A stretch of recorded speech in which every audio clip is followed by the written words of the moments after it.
नियम सारजी में 5 इंद्रियों को दंड कहा है। 5 दंड, दंड मन दंड, वचन दंड, काय दंड।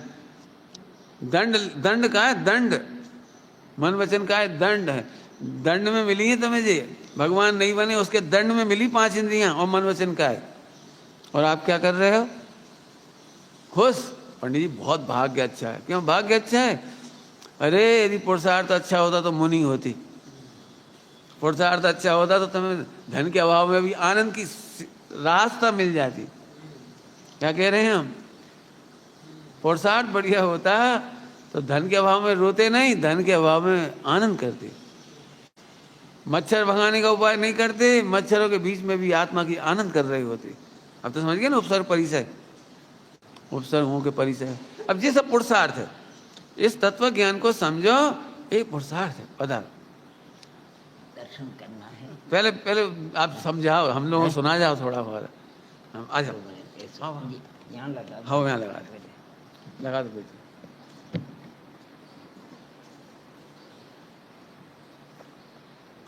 बैराग पाठ सुन रहे पंडित साहब की। गुरु अर्थात सैकड़ों विद्वान जिनके आने भक्त थे, किनके? गणेश प्रसाद वर्णे जी के। और योगान योग की बात थी कि सागर में जो विद्यालय है मोराजी, उसका स्वर्ण जयंती महोत्सव था। और शुल्लक जी माने गणेश प्रसाद जी से उन्होंने प्रार्थना करी कि मेरा अब शरीर चलने योग्य नहीं है, आपको अगर स्वर्ण जयंती मनाना है तो यहीं आकर के मना लो। उन्होंने आशीर्वाद दे दिया। तो सम्य शिखर में मोराजी की स्वर्ण जयंती थी। लगभग 100-150 उच्च कोटि के विद्वान भी यहाँ पधारे हुए थे और स्वामी जी भी सत्संग यहाँ पर पधार गए। अष्टानिका उनकी यहाँ हुई। जो भी हो, स्वामी जी को पता था कि जैन समाज में गणेश प्रसाद वर्णी जी का बहुत आदर होता है और स्थान होता है। सुनने में आ रहा है आपको?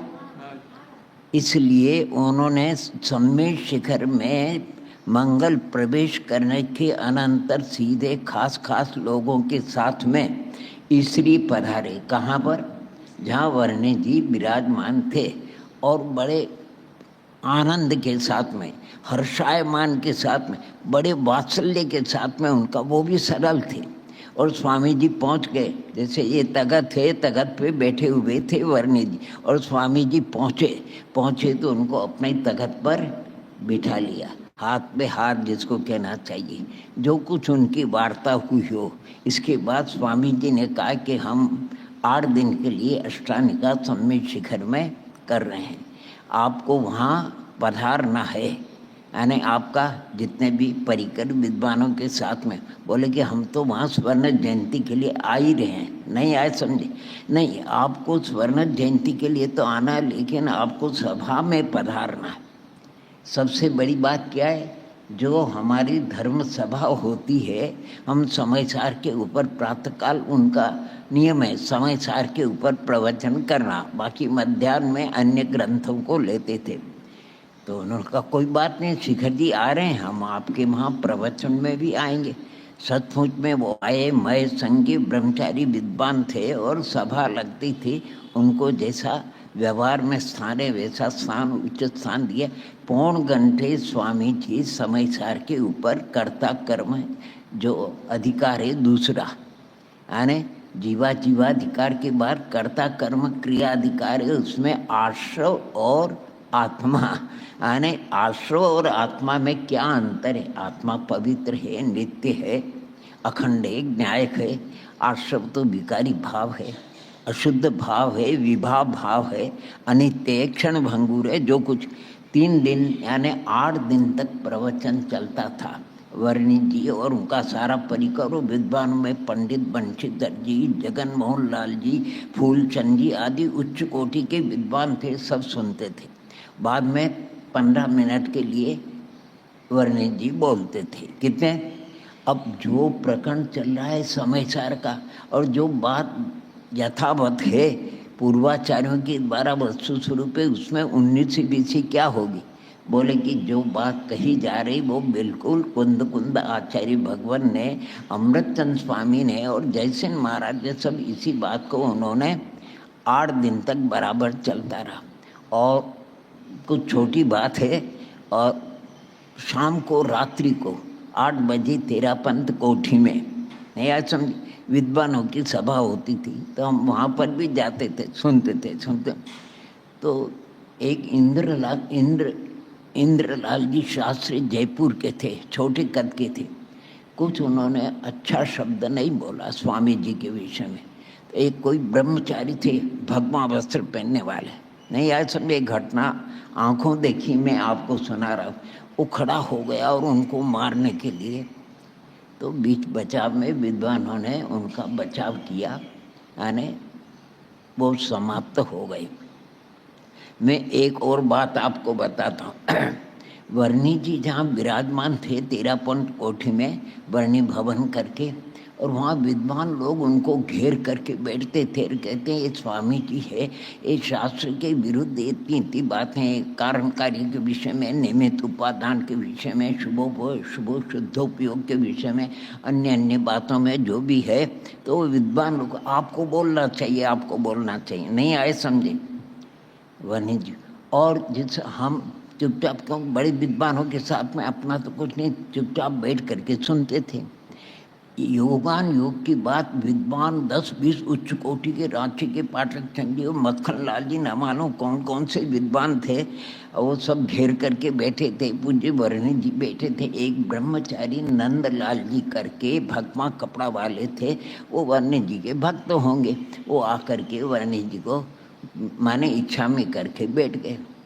और मक्खन लाल जी मोरने वाला, उनको पता था कि ये सोनगढ़ के अनुयायी है ब्रह्मचारी, कौन नहीं आए समझे। तो जानबूझ करके उनको पूछा कि ब्रह्मचारी जी आप कहाँ से आ रहे हो?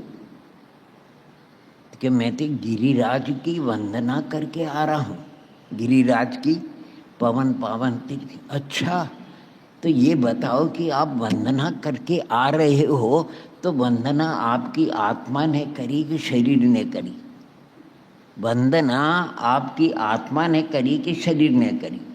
वो सीधे साधे भोले भाले थे। अगर ये बोलते कि शरीर ने करी तो शरीर तो अचेतन और जड़ है, और आत्मा ने करी तो आत्मा तो अमूर्ति के, उसके तो हाथ पैर ही नहीं है। और दोनों ने करी, अगर मान लो ऐसा कहते हैं तो 50-50% दोनों को लाभ होगा, शरीर को भी 50% हिस्सा और आत्मा को। और दोनों ने अगर वंदना नहीं करी तो ये वचन बोलना कि मैं गिरिराज की वंदना करके आ रहा हूँ, ये स्ववचनवादी थे।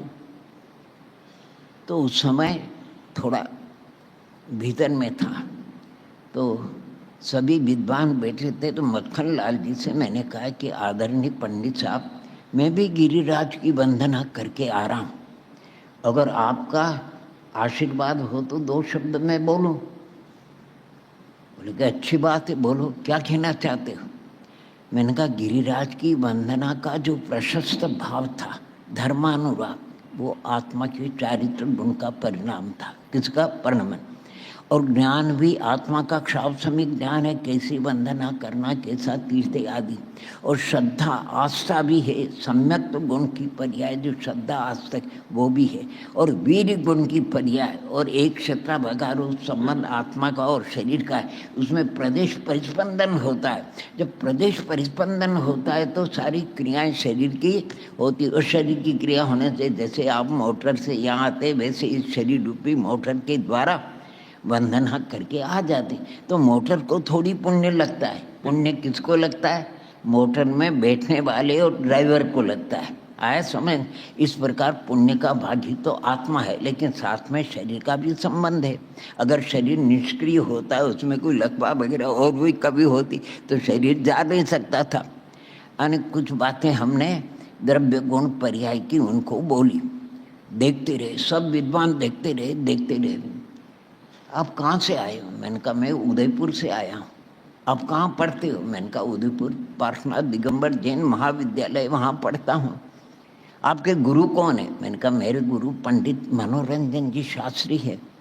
अच्छा, किसी विद्वान ने क्यों नहीं बोला, नहीं आए समझे। जब मैंने द्रव्य गुण पर्याय के विषय में विश्लेषण किया और शरीर और आत्मा का संबंध बतलाया, मैंने कहा अब आप ही बताए कि वंदना का फल किसको मिलेगा, शरीर को मिलेगा कि आत्मा को। शरीर तो अचेतन है, जड़ है, और दोनों ने करी। दोनों ने करने का मतलब भी नहीं है, ज्ञानवान तो आत्मा है, समझदार तो आत्मा है, शरीर तो अचेतन जड़ है, मोटर के समान है, और दोनों ने वंदना न करी तो ये वाक्य भी अशुद्ध है, इसलिए स्ववचन बाधित भी नहीं। तो सब चुप हो गए विद्वान, किसी ने कुछ नहीं बोला। भैया जी नहीं आए समझ। हम तो इतना बोल करके फिर उनको, ये आपको सम्मेद शिखर की सन 56 की घटना है। इसके बाद स्वामी जी मैं संग कलकत्ता वगैरह गए थे, हम लोग भी कलकत्ता वगैरह गए। एक वंदना, पहली वंदना हमारी 56 में यहाँ पर हुई। कहाँ पर? सम्मेद शिखर की। इसके बाद आपको बताएं, हम सम्मेद शिखर जिस विद्यालय में पढ़ते थे, उस विद्यालय में पहले तो कुछ नहीं, हम 2-3 विद्यार्थी थे। तो वो सब ग्रीष्म अवकाश में सोनगढ़ चले जाते थे किसी की प्रेरणा से कि वहाँ अच्छा सत्संग है और सुबह से शाम तक धर्म चर्चा होती, द्रव्य गुण पर्याय की चर्चा होती। तो हम वहाँ पहुँच करीब 6 वर्ष तक जाते रहे। कितने? सोनगढ़ सुनते थे, बढ़िया सब उनका। और स्वामी जी का तो माने प्रवचन करने का जो होता है, बीच में कोई विशेष आता है, जैनेन्द्र जी समझ में आया, ऐसा बोलते थे। रतनलाल जी समझ में आया, भगवान आत्मा एनो भान थया बिगर आत्मानो कल्याण थतो नथी। यानी जो भी बोलते थे वो बढ़िया बोलते थे, सुनते थे, विद्वान भी सुनते थे, माने बहुत 6 माने 7। और राम जी भाई क्लास लेते थे, और जेठा भाई क्या वो खेमचंद भाई, हाँ वो भी क्लास लेते थे, और भी जितने भी थे। अब बढ़िया 2 महीने अच्छा नहीं। और बाबू भाई फतेहपुर वाले और ये सब इनके साथ में हमने वहाँ परीक्षा दी, मोक्ष मार्ग उत्तम क्लास में बैठते थे माने। और उसके साथ में वो गुजराती अपने को कम आती थी, लेकिन वहाँ जाते रहे। वहाँ पर्युषण पर्व के अंदर बड़े संपन्न घराने की अच्छी, और उन्होंने 14 माने बालिकाओं ने को जो भी को उन्होंने अखंड ब्रह्मचर्य व्रत को धारण किया स्वामी जी से पर्युषण पर्व में। कितना? तो मैंने कहा ये स्त्री परिया में आई और इनका आत्मबल इतना कि अखंड ब्रह्मचर्य और संपन्न घराने की। हमारे 5 वर्ष का था नियम। कितना? तो हमने भीतर में सोचा कि हम भी अखंड जीवन पर्यंत के लिए ब्रह्मचर्य से और फिर विधि पूर्वक उसका संकल्प कर लेंगे। लेकिन भावना वहाँ से बन गई थी कि हम भी ऐसे रहेंगे। आपको क्या बताएं, इंदौर में हम जहाँ रहते हैं, सरसेठ हुकुमचंद जी का एक स्थान है स्वाध्याय का, वहीं हम रहते थे। और जब मुमुक्षु भाइयों की प्रार्थना और प्रेरणा से स्वामी जी 4 बार मेरे सामने इंदौर पधारे। कितने? और उनको चाहिए एकांत अच्छा स्थान, तो वहाँ पर इंद्र भवन में एक मेहमान घर बना हुआ है। तो मुमुक्षु कहते थे कि स्वामी जी को हम यहाँ ठहराएंगे, कोई बात नहीं, मेहमान है, ठहरो। वहाँ ठहरते थे स्वामी जी। वहाँ 4 बार मेरे सामने वहाँ ठहरे। एक बार बगीचे में वो टहलते हुए जहाँ जिस स्थान पर मैं रहता था, कहाँ रहते हो? कहा लगन नहीं किया, लगन नहीं किया। मैंने कहा लगन नहीं किया, लगन माने शादी नहीं करी, शादी नहीं करी। और इसके बाद फिर उन्होंने देखा कहाँ रहते, तो अब छिपाने की बात तो है नहीं। मैंने कहा यहाँ रहते, तो कमरे में भी आ गए, सब कुछ देखा उन्होंने। अच्छा यहाँ करते साधना, बहुत अच्छा बहुत अच्छा। अरे 4 बार हमारे सामने स्वामी जी वहाँ आए। कितनी बार? अब आपके दर्शन हुए कि नहीं हुए ये तो मेरे को मालूम नहीं, लेकिन हमने वहाँ का सत्संग किया। इसके बाद भी शास्त्र तो अगाध है, जिनवाणी का कोई पारावार नहीं। आप और हम तो बहुत, सिंधु में बिंदु भी अपना ज्ञान नहीं है, नहीं आए समझ में। इसलिए हमने सोचा कि और कहीं सत्संगति थे, इंदौर में उच्च कोटि के विद्वान थे, फिर यहाँ 2-3 साल तक लगातार यहाँ आते रहे। लेकिन विद्वान क्या है, वो पद्धति सर जो शास्त्र चल रहा है उसको बाँच लेते थे, यानी उसका जो विशेष विश्लेषण होना चाहिए।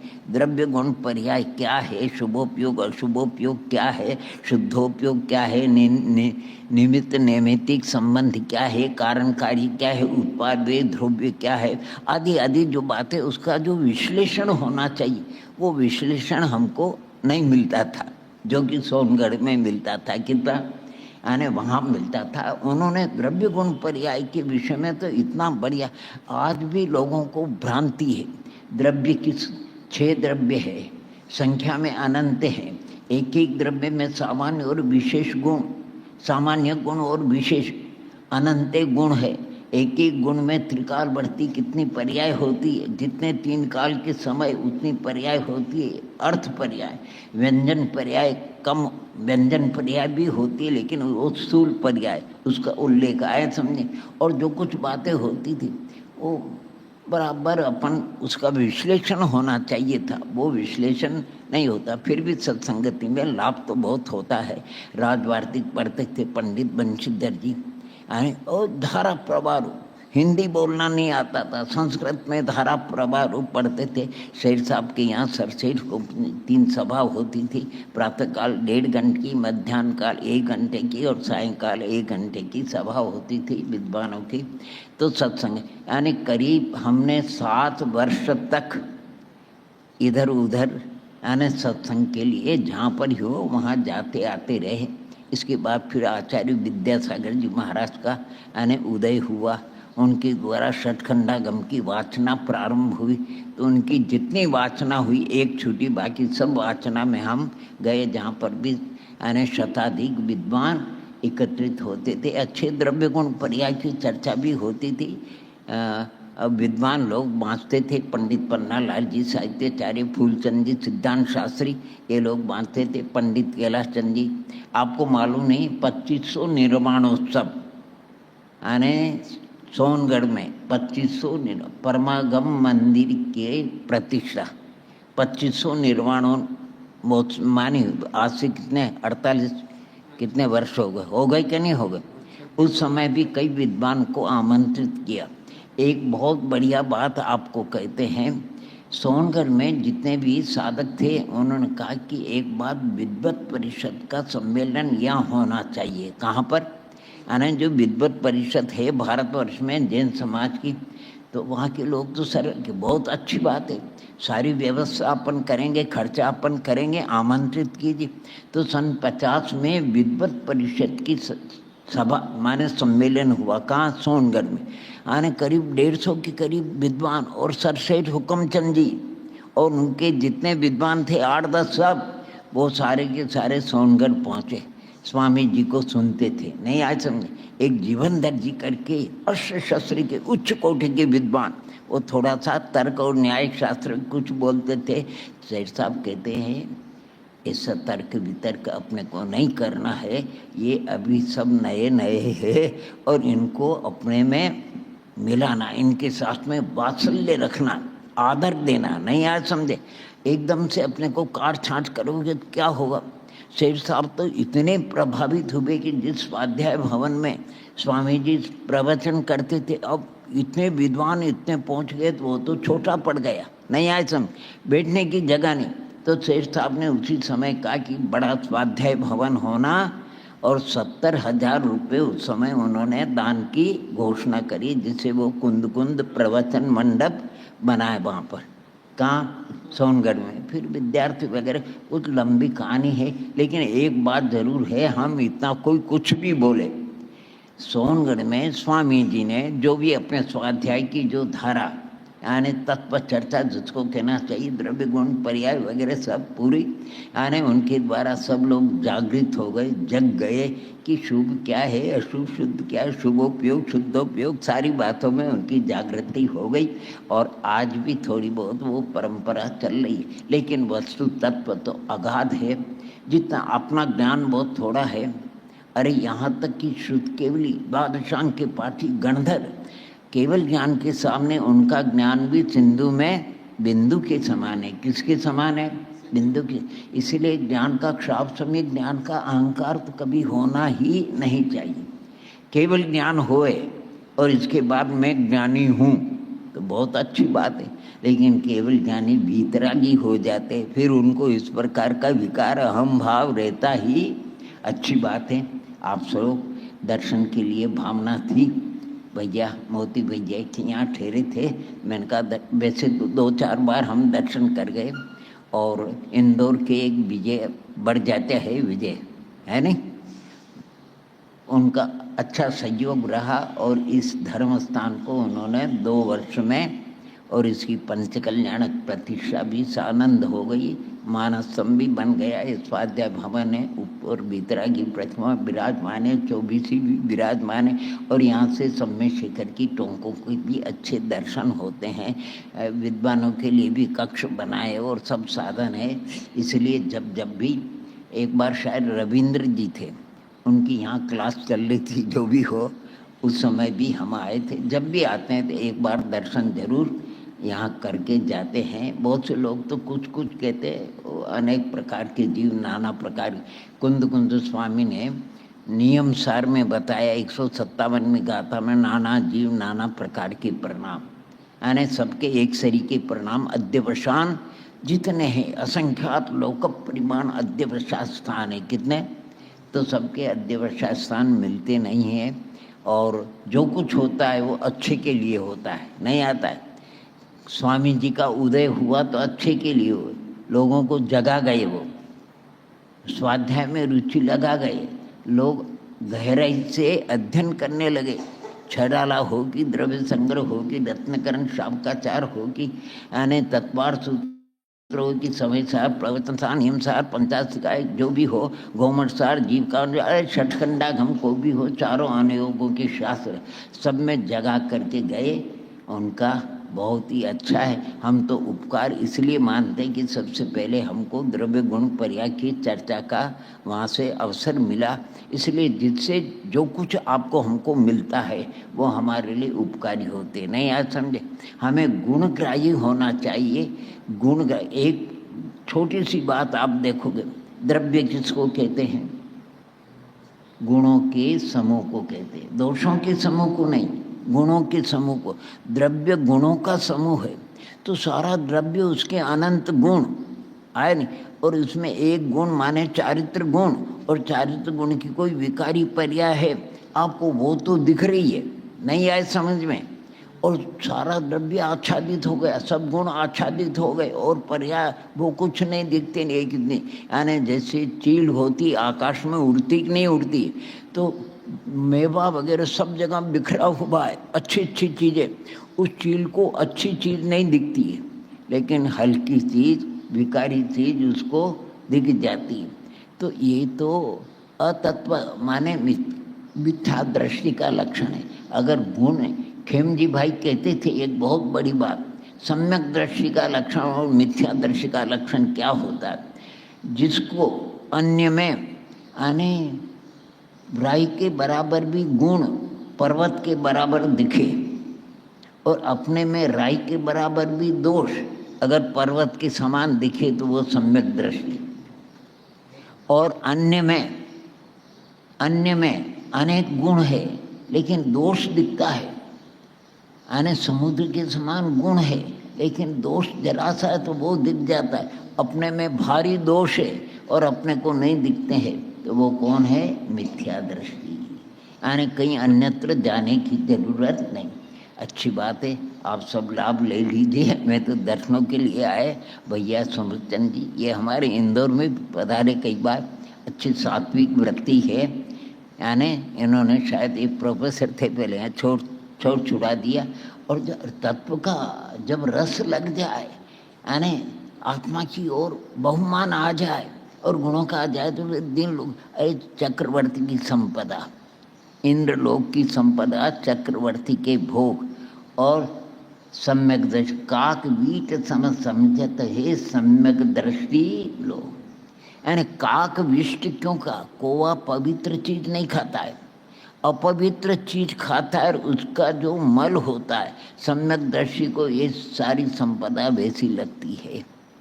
सम्यक दृष्टि क्योंकि उसको आत्मा की महिमा, आत्मा का वैभव, आत्मा का सर्वस्व आ जाता उसको सब। आपका समय जो भी हो, बाकी हमारे यहाँ शिविर भी लगते हैं, माने क्या भारी जी वगैरह, हुकुमचंद जी। वहाँ तुकोगंज में एक बार उनका ग्रीष्म का शिविर था, अनेक जगह से लोग आए हुए थे और वात्सल्य रखते थे। तो हमको भी कहा कि आपको भी आना। मैंने कहा पास में कोई बात नहीं, अपन आ जाएंगे। तो उनके शिविर में जाते थे, सुनते थे योगान योग की बात। एक दिन उन्होंने जो कहा कि आपको 10 मिनट के लिए बोलना है। मैंने कहा मैं क्या बोलूं, आपका शिविर है, आपको बहुत अच्छा। नहीं, आपको 10 मिनट बोलना है। मैंने कहा अच्छी बात है, 10 मिनट के लिए बोलना है। मैंने 10 मिनट के लिए क्या बोला वो आपको सुना करके समापन करता हूँ। मैंने कहा समयसार ग्रंथराज है, आचार्य कुंद देव के द्वारा रचित गाथाओं में 415 39 कोई जितने भी हो, उसमें 9 अधिकार है। कितने अधिकार है? जीवाधिकार, कर्ता कर्म क्रियाधिकार, पुण्य पापाधिकार, आश्रवाधिकार, संवर निद्रा बंधाधिकार, मोक्षाधिकार और सर्व ज्ञान विशुद्ध ज्ञानाधिकार है नहीं। और 47 शक्तियों का भी वर्णन किया अमृतचंद स्वामी ने। तो मैंने एक ही बात उन सब भव्यात्मा जितने भी थे, यानी कि समय सार में मैंने कुंद भगवान से प्रार्थना करी कि हम तो बहुत अल्प बुद्धि हैं, हमको तो संक्षेप में आप समझा दो कि अच्छी बात है। कहते हैं आत्मा और आश्रम 2 चीज ध्यान रखना। आत्मा और आश्रम, आत्मा और आश्रम की एक ही राशि है, आत्मा और आश्रम एक ही। लेकिन बाल गोपाल आत्मा को नहीं जानते और आश्रम को भी, इसलिए आत्मा के स्थान पर तो अपन ज्ञान रखेंगे। किसको रखेंगे? ज्ञान। और आश्रम के स्थान पर अपन राग रखेंगे, उपलक्षण है सब उसका परिवार, और ज्ञान का भी परिवार। अपने पास 2 चीजें रहेगी, कौन सी? ज्ञान और राग, हो गए 2 चीज। आत्मा का स्वभाव ज्ञान है और विभाव क्या है? राग। अब इन दोनों में अपने को समय सार को ढूंढना है। किसको? ज्ञान और राग। आप ये बताइए कि राग को और ज्ञान को जानने वाला कौन? ज्ञान अपने को भी जानता है, ज्ञान को भी जानता है, ज्ञान पर राग को भी जानता है, इसलिए वो तो है जीव। और राग अपने को भी नहीं जानता है और ज्ञान को भी, इसलिए वो है अजीव। ये हमारी 68 गाथाएं पूरी हो गई। कितनी? 38 गाथा जीवाधिकार की और 30 गाथा है अजीवाधिकार की। कितने हो गए? अब कर्ता कर्म अधिकार की 78 गाथाएं। कितने? तो लौकिक में ये जो कर्ता होता है वो ज्ञाता नहीं होता है, और जो ज्ञाता होता है वो कर्ता नहीं होता है। कर्ता होता है वो ज्ञाता नहीं होता है, और ज्ञाता होता है वो कर्ता नहीं होता है। जैसे आँख दृष्टा है, किसी चीज को उठाई धराई नहीं करती, हाथ उठाई धराई करते, लेकिन किसी को जानते, इसलिए ज्ञान ज्ञाता है। और राग में ही कर्तृत्व बुद्धि होती है, इसलिए राग अलग और ज्ञान अलग है। ये हमारी 78 गाथा कर्ता कर्म क्रियाधिकार की पूर्ण हो गई। फिर पुण्य पापाधिकार 17 गाथा जो भी है आने, उसमें लिखा राग पुण्य और पाप रूप, विषानुराग पाप रूप है, धर्मानुराग पुण्य रूप है। तो पुण्य और पाप ये राग की पर्याय है। किसकी? राग के अवयव है। ज्ञान न पुण्य रूप है न पाप। ज्ञान तो सिद्धों को है, अरंतों को है, लेकिन उनको राग नहीं है, न पुण्य है न पाप है। देखा आए कि नहीं आए?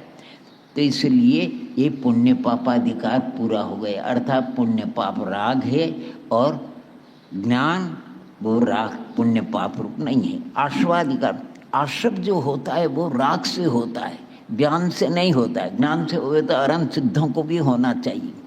अच्छा, आश्रय के बाद संवर और निर्जरा। तो संवर और निर्जरा का कारण कोई है तो ज्ञान है। कौन है?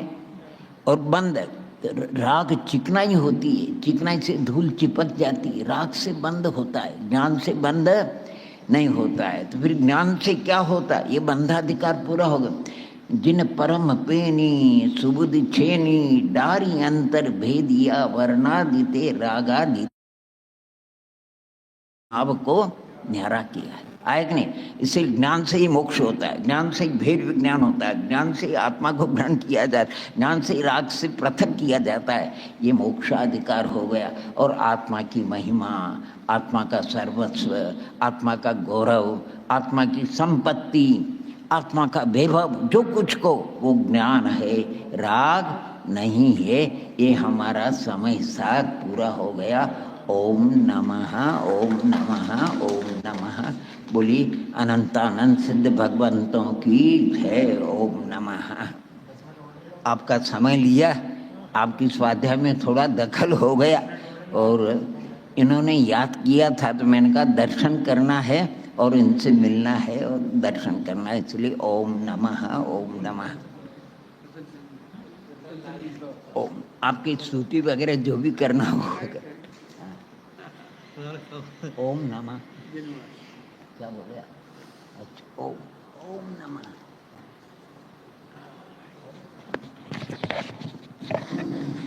आदरणीय पंडित साहब रतनलाल जी साहब, हमारा महापुण्य का उदय है यहाँ जो बैठे हैं कि आपका सानिध्य है। आप जब भी पधारते हैं बहुत प्रसन्नता होती है यहाँ इस संकुल में पधार करके। और गुरुदेव जी के प्रति आपका जो बहुमान का भाव है और किस तरह से समन्वय किया जा सकता है समाज में, क्या अध्यात्म का स्वरूप है। समय सारणी का पूरा समय सारणी का वांछन आपने इतने छोटे समय में क्या भाव है उसके बताया। बहुत बहुत आभार। इस कुंकुम कहान के में आप पधारे। हाँ ठीक बात है, नहीं उस हिसाब से नहीं कह रहा हूँ। बहुत बहुत आभार। आप जब भी पधारते ही हैं और हमारा निवेदन है कि आप यहीं विराजें, यहाँ ठहरें। यहाँ भी आपको जो भी बाह्य अनुकूलता है हम जितना भी संभव हो प्रदान करेंगे। और जब भी पधारें आप यहाँ पधारें, यही हमारा निवेदन है। यही होगा, हम समाधि कराएंगे आप। हाँ पंडित साहब यहीं विराज रहे हैं अभी।